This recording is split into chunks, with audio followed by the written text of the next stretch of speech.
Hey there! The pen is mightier than the sword when it comes to supersizing and growing your business. Sharon Horne-Ellstrom here with Supersize Your Business, help businesses to grow no matter what's going on in the environment around them. For example, COVID-19. And one of the things I've learned over my many years in business is that the pen is indeed mightier than the sword when it comes to growing our business. This idiom is attributed to Edward Bulwer-Lytton.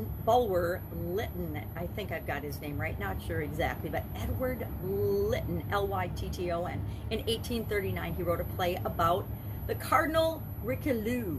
And in that play, by the same name, he talked about how, being a priest, he couldn't defend himself when King Louis the 13th or something was and his enemies. He couldn't defend himself because he was a priest, and it wasn't okay for a priest, of course, to take up arms. So he had to use the pen and writing and things like that. Now, there's a lot of other examples of the pen is mightier than the sword in history. Hamlet, in 1602, Shakespeare used a similar phrase, of course, not in the same pen is mightier than the sword language, but in his vernacular.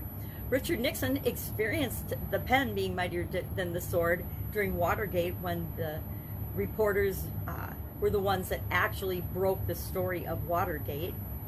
Martin Luther King used to nail notes to the church and proved again that the pen is mightier than the sword. Words can be more powerful than violence or violent means. I think we're seeing that a lot. Nowadays, the media, for example, social media, is rampant with information, and often that's taken as gospel and truth, whether it's founded in fact or true or not. People can be literally destroyed by posts on social media. It's really a little bit frightening, or things in the news, whether they're true or not. We used to live in a day when the news was absolutely positively fact-based. Now it has, since President Obama passed a law allowing propaganda, our news is anything but fact-based.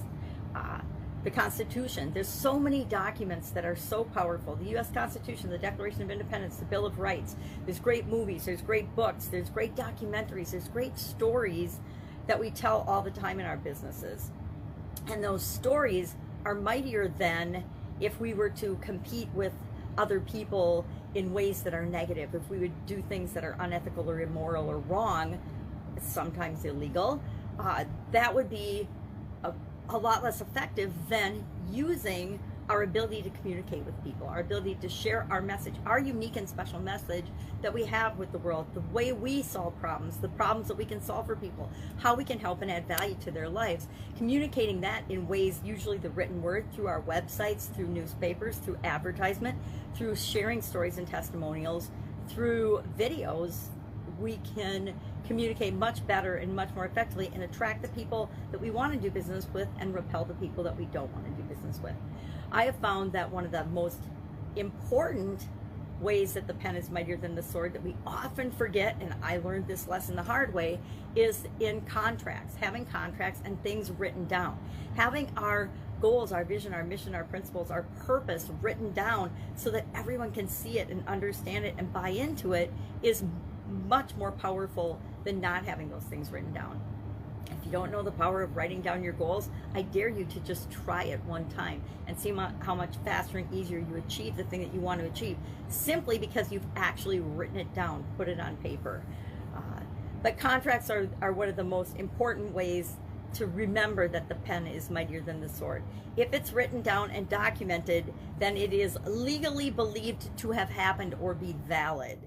If it's not written down, if your agreements are not written down, then it's a he said, she said, or a he and he, or she and she, or whatever the case may be said. It's your word against someone else's, and that doesn't stand up very well when there's disputes or court or in anything else.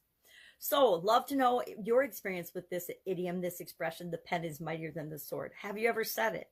I grew up in journalism in high school, so we used the pen in very many mighty ways in high school to bring to light situations that we thought were wrong or immoral, or just to shine a light on things that we thought were interesting so that other people were aware of them as well. And we can do the same thing with our businesses. Share in the comments below your experience with this idiom or your thoughts on it, and I'll be with you tomorrow with another interesting idiom. What does it mean? Where does it come from? And how might you use it to grow your business right now? Take care. Bye.